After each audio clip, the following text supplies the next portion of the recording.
Welcome to the North Carolina Just-in-Time Training for Disaster Behavioral Health Response, which has been prepared by the North Carolina Disaster Behavioral Health Committee.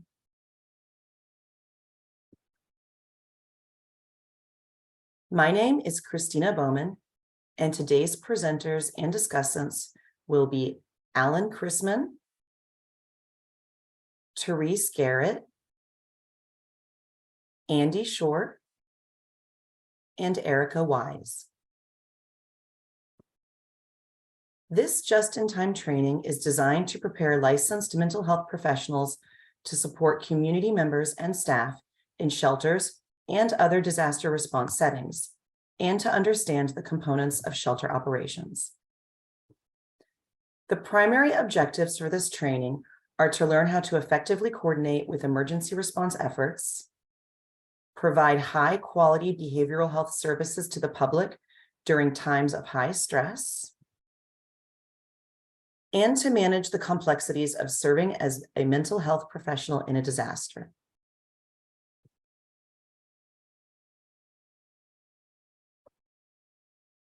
We'll present this information in 3 sections.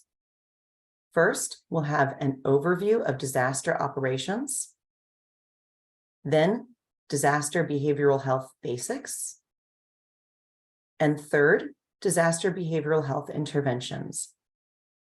Our presenters will then have a panel discussion of tips for behavioral health providers based on their own personal experiences in disaster response. Please note, we will use the terms disaster behavioral health and disaster mental health interchangeably during this workshop. And now, Andy Short will give an overview of disaster operations.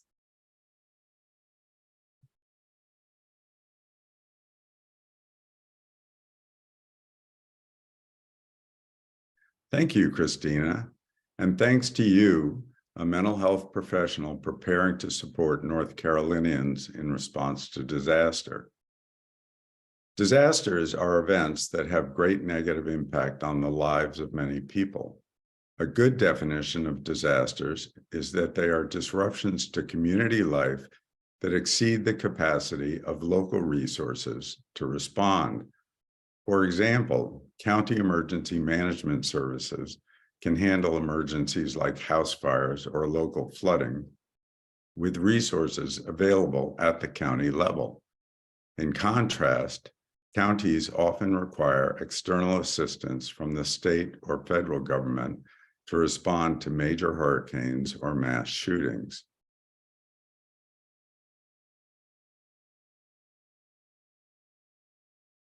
Disasters take many different forms, and their characteristics vary greatly.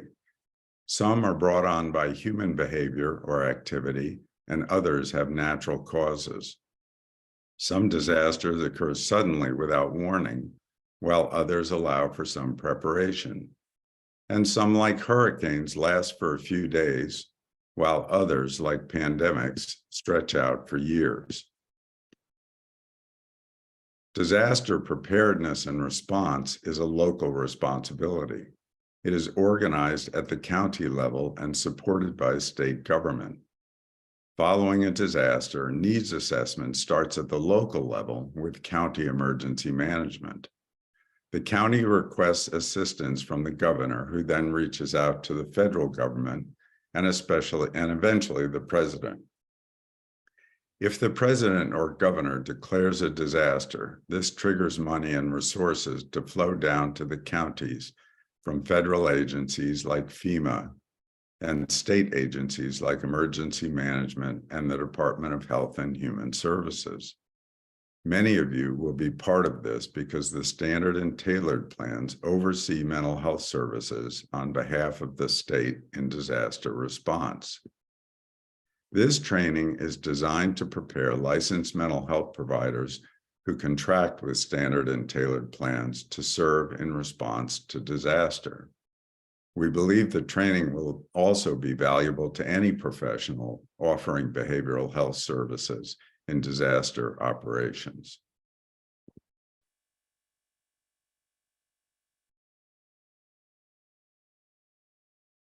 A county or the state will open a shelter or other disaster operation depending on the nature of the disaster and the needs of the people. Shelters are open when people are displaced from their homes by disaster. Family assistance centers are often used to make services, including disaster behavioral health or food or goods, available to people who can stay in their homes. Reunification centers support reconnecting people who've lost track of loved ones. In this training, we will focus primarily on shelters because that is the most common disaster operation in North Carolina that engages disaster behavioral health. But you may be deployed to other operations, and many of the structures and procedures that we describe in shelters will also apply in other disaster response sites.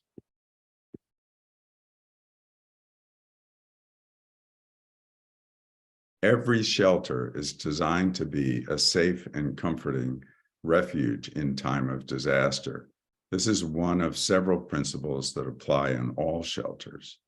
A shelter is meant to be a temporary haven in which people can regroup and receive services as they begin recovery.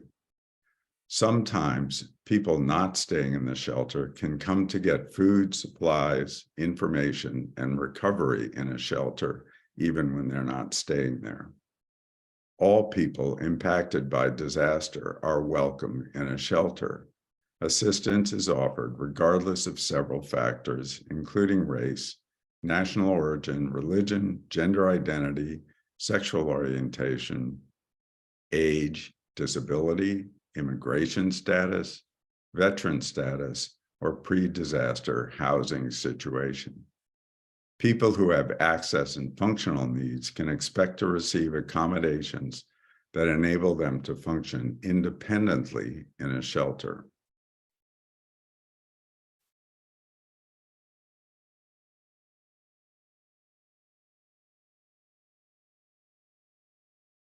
So who operates shelters?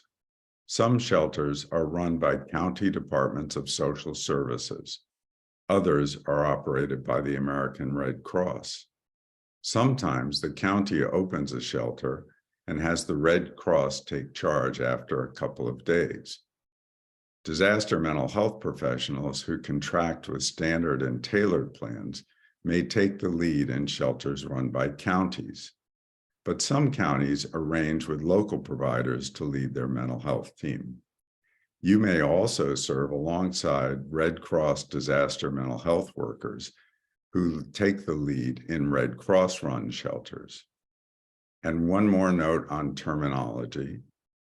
In this training, we will occasionally use acronyms, DMH for disaster mental health or DBH for disaster behavioral health. Shelters run by counties are likely to use the Red Cross model of shelter operations, at least to some extent. This is because the Red Cross model is endorsed by North Carolina Emergency Management. But there may be differences. Each shelter has its own character and structure. Don't assume that county-led shelters will follow the Red Cross model. When you first enter a shelter, take note of how that particular shelter operates.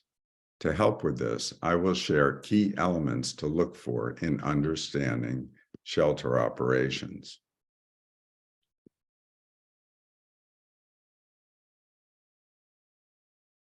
When you enter a shelter for the first time, you are becoming a member of a team. Look to understand how that team manages the services and functions that the shelter offers. There are some key elements of shelters that you can expect to find.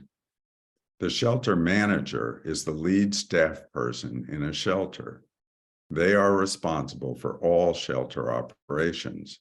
It is important for disaster behavioral health staff to have regular, clear, and ongoing communication with the manager. As in any setting, having both formal and informal sanction of the manager is key to making behavioral health effective. Residential staff operate sleeping, eating, and other aspects of shelter life. These workers usually know the shelter residents best, so good communication with residential staff is crucial. Most shelters have health services staffed by nurses and/or physicians. They provide for the medical needs of residents. This includes residents who have lost or left behind medications. Disaster mental health frequently collaborates with these health workers. Some shelters have spiritual care workers. Spiritual care workers provide counseling that is theologically based, but is sensitive to the religious preferences of the person they counsel. Shelter workers are often organized into work groups under supervisors. The shelter manager is the site supervisor. Residential staff and each of the different function areas have supervisors. There is likely to be a disaster mental health lead or supervisor, but this may not always be the case.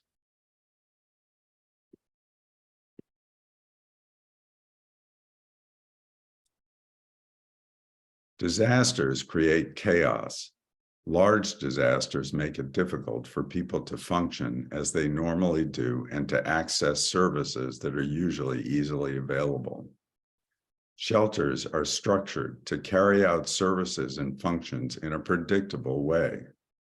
How elaborate the structure is depends on the size of the shelter and the number of clients. The structure also varies depending on staff and services available. Some needed services may not be available at a given time in a shelter. Typically, shelters will have sleeping areas, and residents keep their possessions there as well. In a large shelter, sleeping areas may be away from common areas where people eat. In smaller shelters, say in a school gym, the sleeping area may also serve as the eating and living area. There may be little other indoor space for residents. Health services usually have a room that serves as a clinic. Disaster behavioral health workers usually talk with people in the living and common areas. We typically do not have a specific designated room or location, and we'll say more about this as we go through this workshop. FAST, F-A-S-T, stands for Functional Assessment Support Team. FAST teams are organized and trained by North Carolina Emergency Management at the level of state government.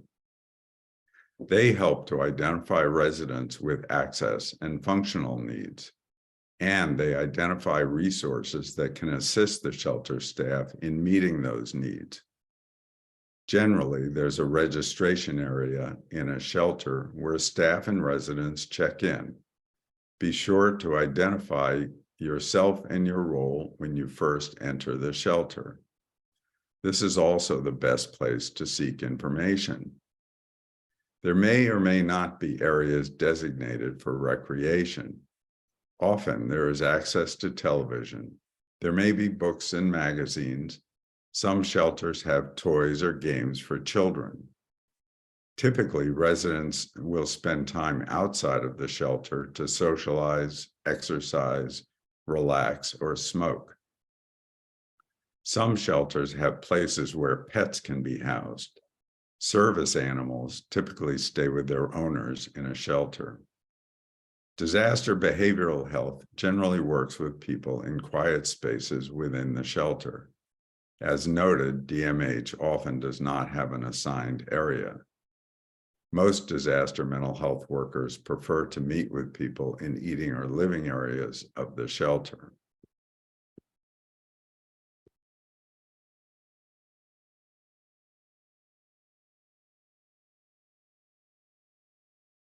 When you enter a shelter, be prepared to be flexible. Expect the unexpected. Shelters are designed to bring order to chaos, but they are operating in a context of disorder.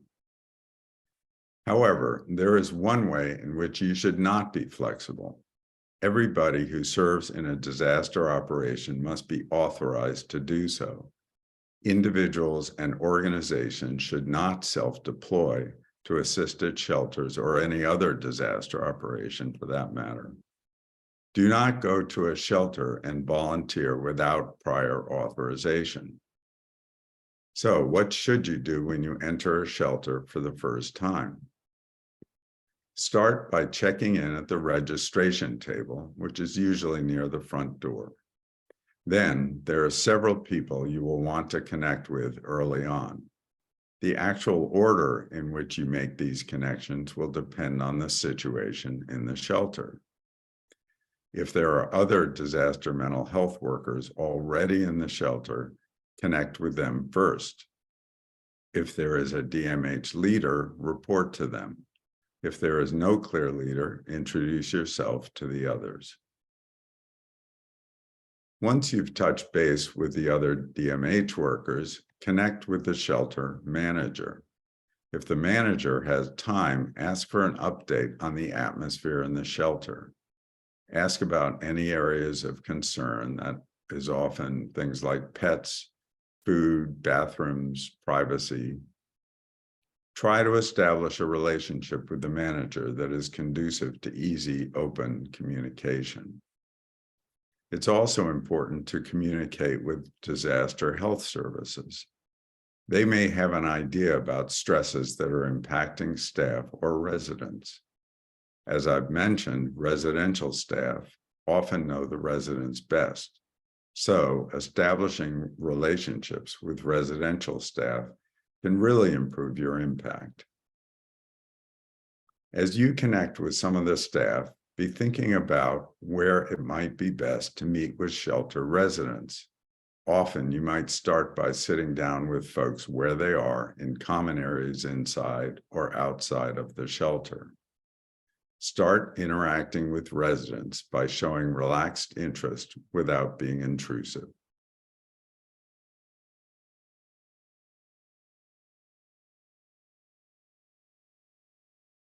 And now, Alan Chrisman will share some basic issues that guide our work as disaster behavioral health providers.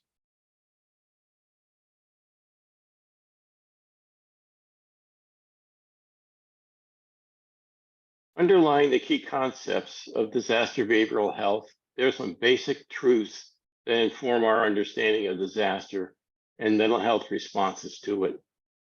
No one who sees a disaster remains untouched by it. Even those who are not injured and who seem to function at a very high level in the aftermath of a disaster often feel the effects over time. The shock of huge disruption to the environment and lives is traumatic. Stress, trauma, and grief are best understood as normal reactions to abnormal situations created by disasters. Helping people to understand this fact is important to helping them respond with resilience. Most people pull together after a disaster, but their effectiveness may be diminished. Increasingly, we see people carrying trauma with them as they move forward, especially because of multiple traumatic events or threats of trauma. A sense of loss is pervasive, as many have lost loved ones, home, and worldly possessions. Practical problems in daily living are the source of much stress and anxiety for survivors. For people displaced, their lives are disrupted.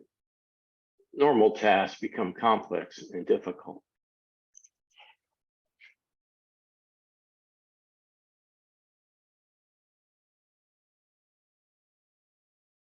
While reactions to disaster vary by age, there are typically 5 dimensions: physical, behavioral, emotional, cognitive, and spiritual.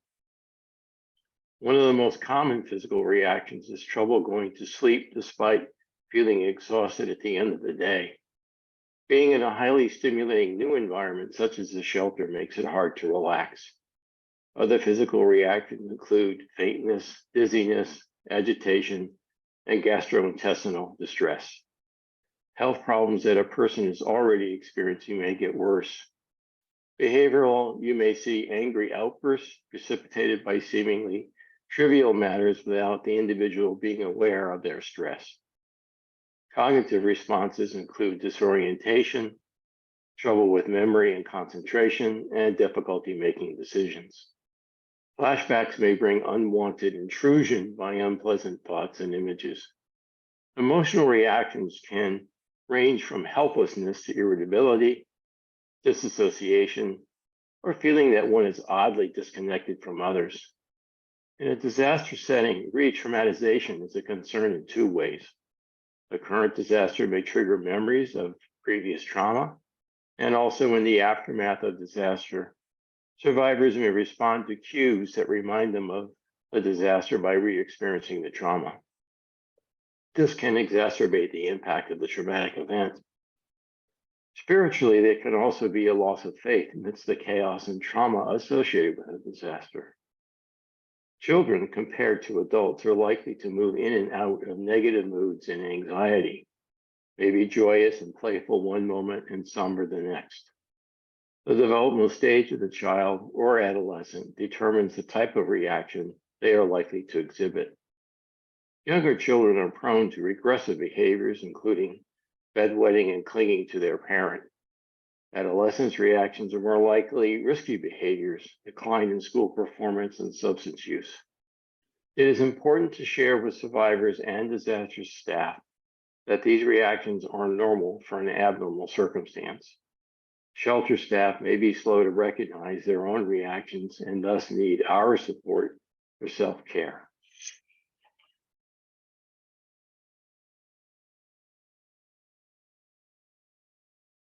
Different types of disasters have different physical and psychological impacts. Natural disasters that have a warning period to allow evacuation and preparation have a more resilient recovery. Those with an extended impact period, such as the recent pandemic, have an extensive and complicated recovery. In general, man-made disasters create more psychological trauma than natural disasters. The idea that someone has intentionally inflicted harm upon others, or that through willful negligence people were badly hurt, is deeply disturbing. Nonetheless, many factors must be considered in assessing the extent and type of psychological trauma experienced by disaster survivors. Tornadoes and floods, for example, have very different characteristics, but both can have long-lasting emotional scars. Overall, there tend to be emotional phases during a disaster which occur in a rollercoaster fashion over time. Emotional highs occur in the immediate phase after the impact when the community comes together. Later, the emotional lows occur in a disillusionment phase. This phase is associated with intergroup tensions, and minority groups may face the brunt of anger and even blame from members of the larger culture. Such psychological assaults and experiences with racism and other discrimination typically result in stress for individuals and groups.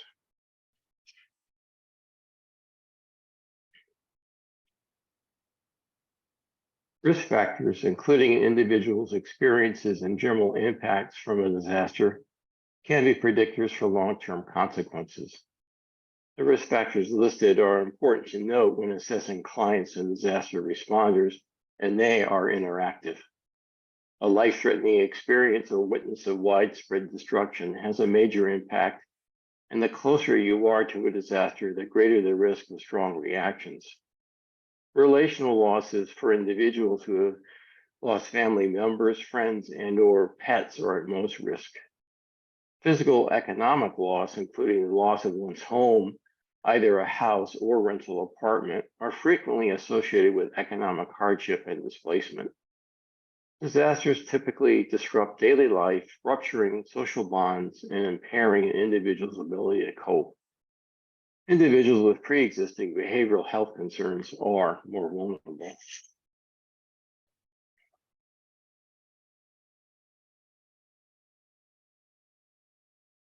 Resilience is the process of adapting well in the face of difficult challenges such as tragedy, adversity, or significant stressful experiences. The American Psychological Association reports the following factors regarding resilience: the capacity to make realistic plans take steps to carry them out, a positive, optimistic view of yourself and confidence in your strengths and abilities, skills in communication and problem solving, and the capacity to manage strong feelings, emotions, and impulses. Being resilient does not mean that a person doesn't experience difficulty or stress. Emotional pain and sadness are common in individuals who have suffered major adversity or trauma in their lives. Resilience is not a trait that people either have or do not have. Research has shown that resilience is ordinary, not extraordinary, and that people commonly demonstrate resilience. Studies demonstrate that the primary factor in resilience is having caring and supportive relationships within and outside the family. Relationships that create love and trust, provide role models, and offering encouragement and reassurance help bolster a person's resilience. People use varying strategies with some variations that may reflect cultural differences.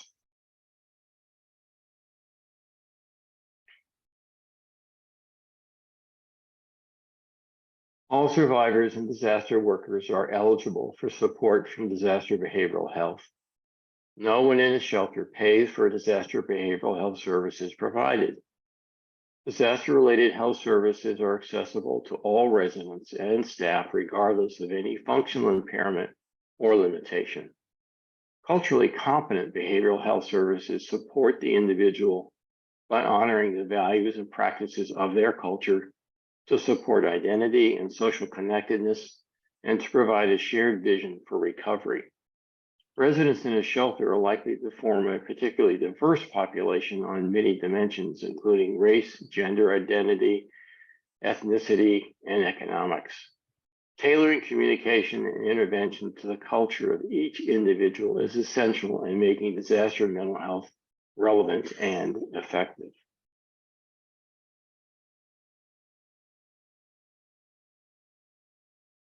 Therese Garrett will now talk about the principles and process of disaster behavioral health intervention.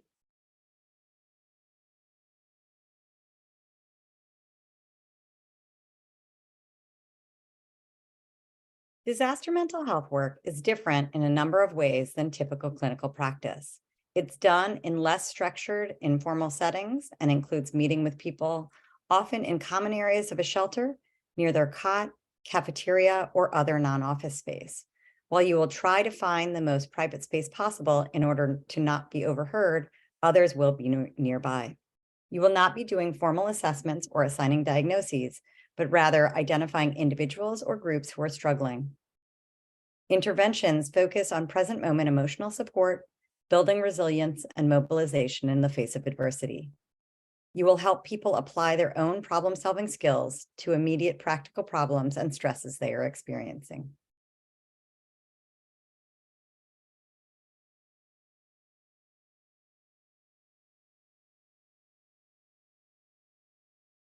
Basic principles apply in most disaster mental health settings, which include setting expectations for a positive outcome that is important and realistic, as most people impacted by a disaster return to normal functioning.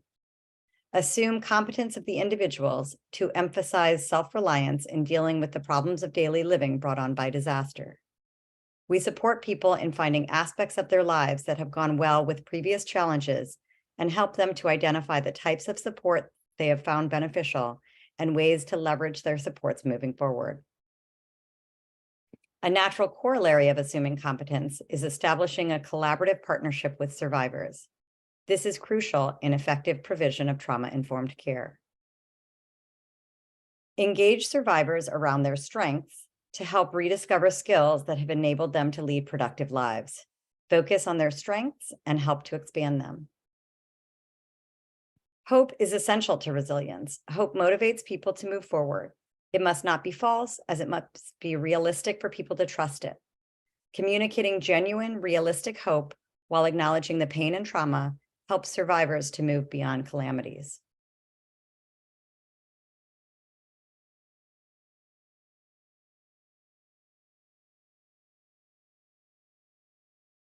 While resilience in survivors is a major goal of our work, our supports are not just for the shelter residents.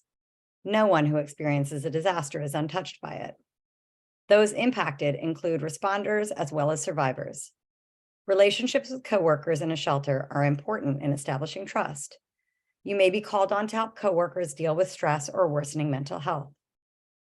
And these relationships set the tone for how you're perceived in the shelter. Collaborative interactions with fellow workers support productive relationships with shelter residents. You too will be affected by these stresses and should prepare to manage your own well-being and avoid secondary traumatic stress.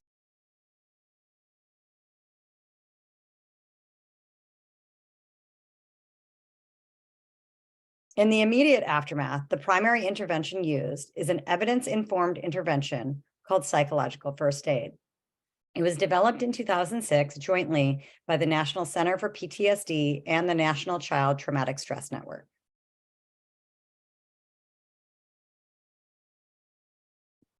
There are 8 core concepts of psychological first aid for which we would recommend that you do more in-depth training. Contact and engagement includes approaching shelter residents or staff in a non-intrusive manner with concern and compassion. You may learn about challenges of those you speak with or worries about others who are struggling. Staff or residents may identify individuals in need. You do not need to be overly focused on determining whether or not each person needs specific interventions, as your communications are valuable to establish trust with people who may come to you later or refer others. Share your name and role, respectfully asking permission to speak with people, letting them know you are there to help or support. When working with children, ask for caregivers' permission first, and then ask the child for their own permission. Initial questions with adults of children should not be too overly emotionally loaded. If the person declines to talk, take a step back and tell them how they might reach out to you later. You might say, I'll be around the shelter for the next few days. Let me know if there's anything I might help with. Safety and comfort. Help to ensure and support survivors' physical safety and safety awareness. Be aware of potential physical hazards, especially those that may affect children.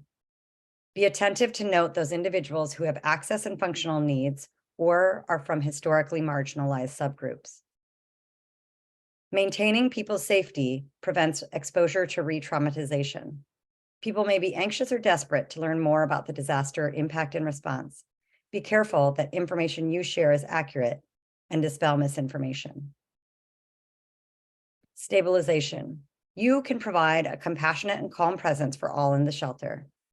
Some will show signs of distress through active behavior, such as loud anger or anxiety, others through withdrawal and passivity.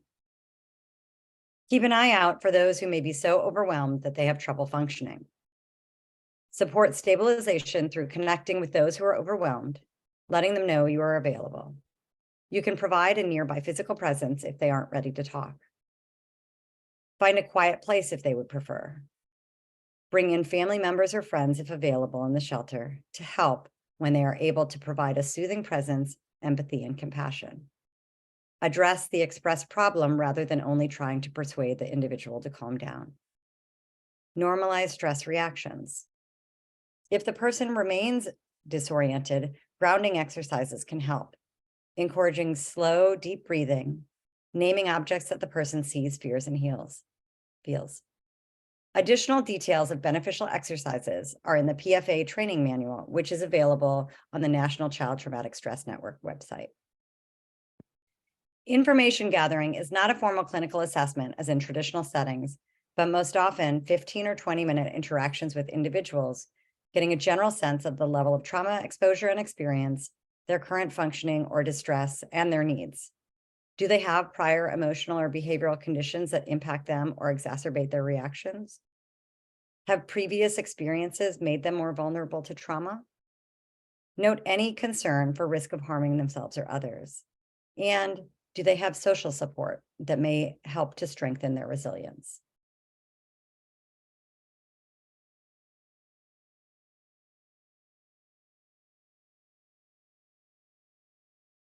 Practical assistance. Focusing on practical assistance with basic needs can support the beginning of the path forward following a disaster. Help the person identify their most immediate problems and determine one or more that's most pressing but fixable. talk through possible solutions and potential barriers to success, and help them set a course of action and follow up. Connection with social supports. We place great importance on reestablishing a person's valued social connections. Help people come together with friends and family through whatever medium works best. Consider including assistance from friends or family in problem-solving plans. When no social support is immediately available, work to connect people to shelter staff, like yourself or residential staff. Some people may be interested in being friendly with other shelter residents. They may be open to getting involved in group activities in the shelter. These group activities are particularly important for engaging children and adolescents and provide a sense of normal in a distinctly abnormal situation. Information on coping. Stress and reactions can be beneficial. Review common psychological reactions to stress. Identify and review coping strategies that help. Be clear about ways that they may be able to calm themselves or make themselves feel good when struggling. Discuss in a way that engages the individual, finding ways to promote within the current setting support for good sleep, nutrition, and some physical activity. Linkage with collaborative services. Community linkages can support people in the near term and beyond, and may include services for mental health, physical health, disability services, or other social supports.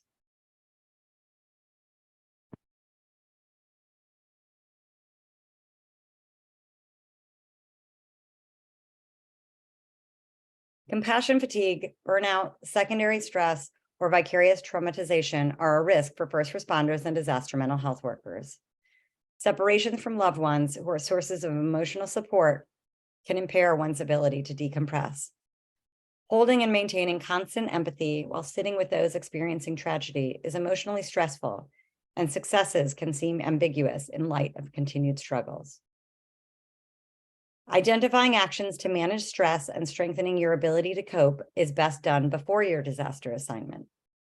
Consider your state of mind, as well as you and your loved ones' current stressors and responsibilities before agreeing to serve in a shelter. And consider whether now is a good time to serve or be deployed to a disaster response. Pause, reset, and nourish yourself. Pause by taking slow, deeper breaths. Take stock of your level of stress and its causes. Reset by doing things that ease your mind. Nourish yourself by remembering strengths and successes. Do things that give you pleasure and relax you. Develop a toolkit of coping skills, whether it's listening to music, meditation, looking at pictures, texts, or messages from those you care about, dancing, watching shows, or sports. Know what works for you and what helps in different situations and settings. Additionally, practicing your response role can be helpful, with many training programs now including live simulation to prepare disaster behavioral health workers through role plays of possible disaster response scenarios. Look out for other workers on your team. Support and affirm them and their work.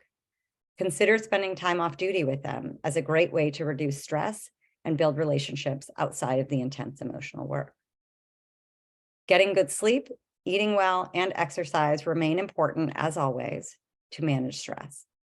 During any time away from the disaster site when on assignment, try to mentally and emotionally disconnect from the disaster scene as completely as possible so that you may return rested and rejuvenated and ready to take on the work. One final note about self-care. Be aware that you are likely to be dealing with feelings from working with people in very difficult situations as you end your deployment and go home. Seek support from loved ones, colleagues, and friends as you process your experience. Next, we're going to have a panel discussion of questions you may have about providing mental health support in a disaster operation.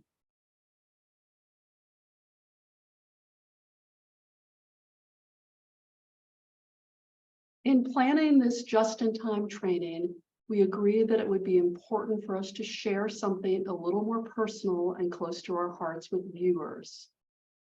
What do we wish we had known before each of us first deployed to a disaster situation?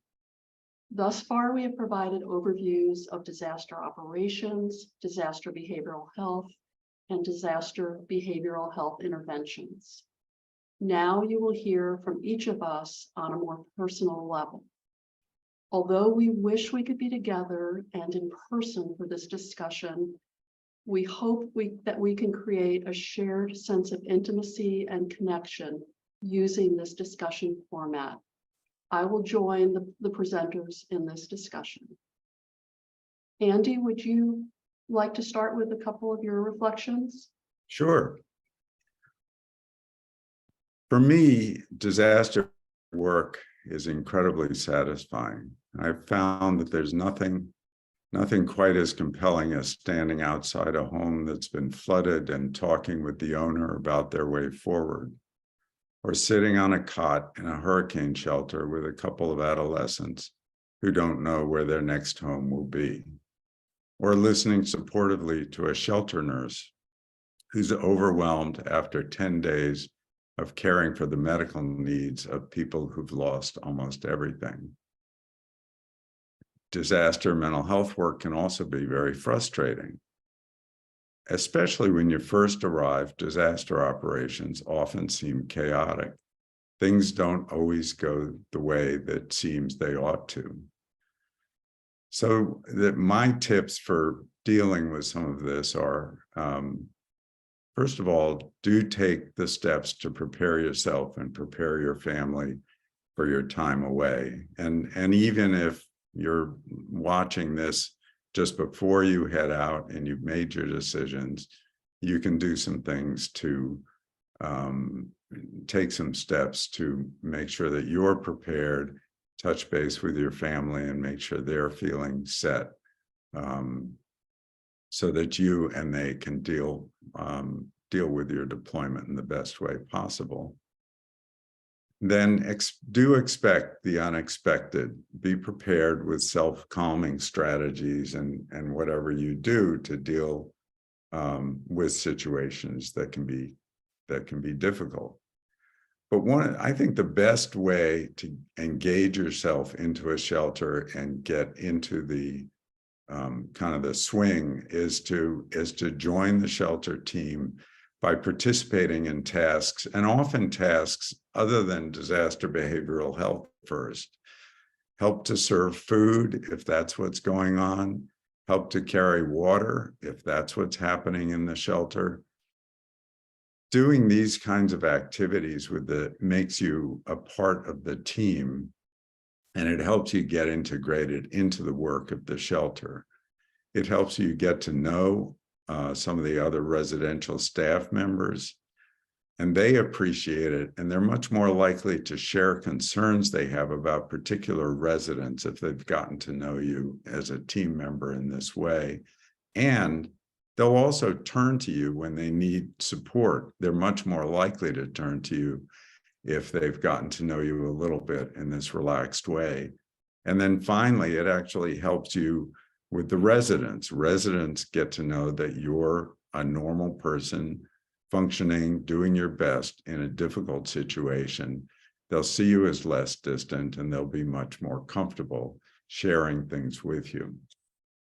Alan, what are your thoughts? Well, to go with what you just said, Andy, I found that in terms of my preparation, understanding the extent of the disaster makes a difference in the way in which you can expect the shelter to be. Not all shelters are going to be set up ready in a fully functional and structured way. If there's a huge disaster where the infrastructure all around you is missing, there are going to be different phases of setup of the shelter itself and how well the team can be organized. And you may find yourself, if it's early on, without a lot of the team that you're suggesting. So you also have to be able to sort of step forward and show some actual leadership support. And so sometimes you're working more with the disaster manager in the beginning than you might otherwise if it's already set up and running. And likewise, depending on the size of the shelter, there are many different ways that you would be expected to provide support. So in very large areas, there might be an evacuation center that you're actually helping out with. Buses are bringing in people, and the chaos is even more because there continually is a change in the actual size of the group of people that you're trying to help, and also how well organized they are. I was struck with how in larger shelters, there's a lot of self-selection as to how groups organize themselves. You might find that people are from similar neighborhoods tend to want to be together. Also, people who might come from other shelters open and close, and you will find that people who've already gotten to know each other tend to want to be together and form, support with each other. The other thing is quite striking to me is that there are multiple roles that we play. So one of the things that's unique about disaster mental health is that you have a much more fluid set of ways to interact with different types of other staff members. And I think people notice that. So actually people's expectations of you can be pretty strongly influenced by the fact that they notice that you can at one point be working with a manager, at the next point with disaster health services, at the next point with the food service people. So you get to be more widely known, and there's a level of almost like authority or expectation that you can get more done. And so you have to be mindful of how you manage that aspect of your role as well. But certainly, I think the basic stuff that you talked about with how you sit and listen to people, provide a compassionate presence is really a key element in no matter what you do. And there are things that you might notice that you can suggest within a shelter from your own professional or other lived experience that you can bring into the situation that enhances the safety and security and follows the PFA rules. So I found those things to be particularly important in my way of getting into the shelter and being able to figure out how to integrate myself and how I can be most useful. I'm wondering at this point whether Therese might have some additional thoughts on her experience. Yeah, thanks, Alan. I think there are a few different things. One of them that was most notable for me is where the situation is in terms of the disaster. Are we sort of in this pre-disaster phase where folks are kind of coming in, there's a hurricane coming and everyone's sort of waiting and watching, they know they've been evacuated, but they're waiting to sort of see what's going to happen. Is the hurricane coming in? Are they watching news on their phone? Are they watching on the TV that's in the shelter? Versus is this something where whatever event has already happened and folks are dealing with what they have already lost? Or are we at a place where the disaster has happened and has been ongoing for some period of time, and folks have been in the shelter for weeks or a month or more and are in a very different place and are needing sort of more of a connection to some sense of normalcy? Are they needing that aspect in the kind of prolonged phase of the disaster? So I think that's one piece in determining what are some of the needs of the folks within the shelter that you're working with. Another piece I think that comes into your role as a disaster worker is, how is this fitting into what you're doing? Are you going into the shelter for a couple of hours and then going back to your family that evening? Are you away from your family or your friends, for a day or a week at a time? And so really immersed in this role and in the shelter in a way that you're sort of separate and then going to be returning to identify what are some of the things that you need to take care of yourself. It's a very different thing if you're going about your daily work and then after work, you're going to a shelter for 4 hours and then you're going home and trying to sort of do all that than if you're away. And both have different kinds of stresses and different ways that you may want to identify that you need to take care of yourself, and different ways that you may want to identify who are the supports that you need and how do you build some of those supports and connections. And also sort of how do you have some of that downtime.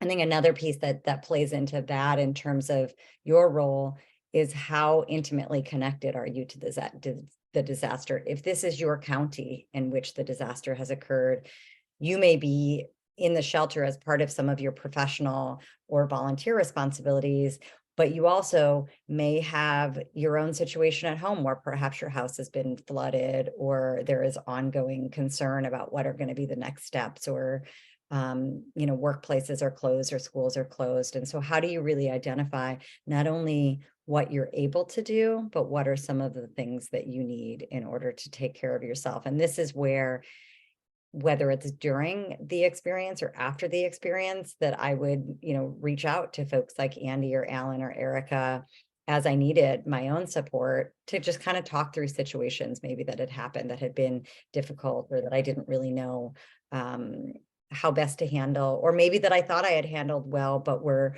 particularly tragic experiences to sit with and handle, in order to really take that time to practice some self-care and avoid some of that secondary traumatic stress. Erica, I know you're a little bit newer to some of the disaster mental health stuff, and so I was wondering if you had some additional sort of thoughts or ideas. Yes, absolutely, I do. Thank you. I am new to this role of providing psychological first aid in disaster situations, and I'm going to focus a little bit more on my recent experience. So after retiring from UNC Chapel Hill, I completed disaster mental health training with the Red Cross in 2021. And since then, I've deployed in person to communities impacted by hurricanes, tornadoes, and a large-scale mass shooting. I've also provided virtual psychological first aid to North Carolina residents who've experienced devastating house fires. So what do I think might be helpful to viewers who are themselves preparing to deploy? First, I really want to echo the reflections that have come before mine, and also to share, despite having completed the extensive disaster mental health training myself before deploying, I wish that this video had existed before my first deployment. It has been helpful for me to recognize that each disaster and each disaster response really does have its own character. And although they differ in many ways, they each follow the broad outlines of what we've described in this video. I've also learned that it's important to trust the system, even or especially when it is not operating perfectly. I think the recent comments that Therese made about the stages of a disaster have been very helpful for me to recognize. I frequently remind myself that I am not in charge of the disaster operation. Like many of you, you may be used to working in situations where you are in charge, and so that is a helpful reminder. And again, even though we know that disaster behavioral health, disaster mental health is really key to recovery, you are functioning as a part of a much larger system that has many other factors that it's dealing with in terms of safety and sort of immediate needs and health needs of the residents and clients. Even in a small scale disaster, there's a hierarchy that you fit into. And it doesn't mean that I haven't had and that you won't have very meaningful influence. And again, although your primary responsibility will be providing psychological first aid, I've also learned about important influences in other ways.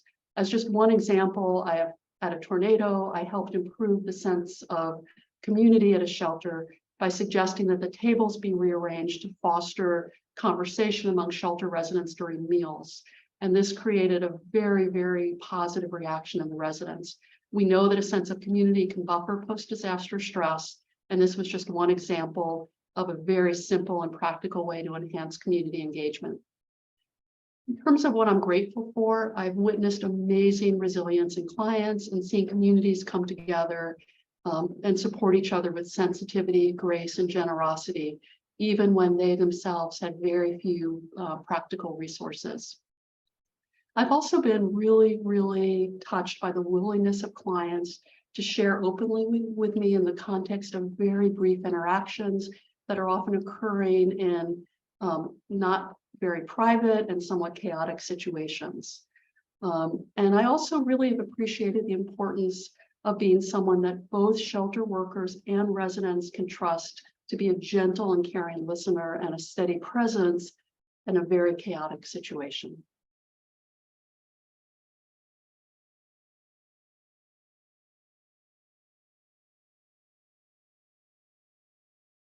This slide includes the full names and affiliations of our presenters. We want to express our deep appreciation to Ms. Karen Gray, who provided invaluable guidance and technical expertise for this endeavor.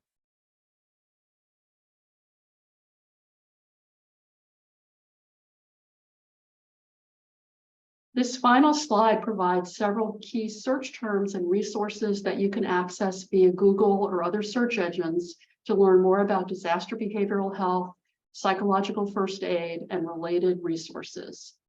Additional resources can also be found on the North Carolina Psychological Foundation website and wherever the link to this training video is posted. Thank you from all of us for watching this video. We wish you a rewarding experience as you provide psychological first aid to those who have been impacted by disasters.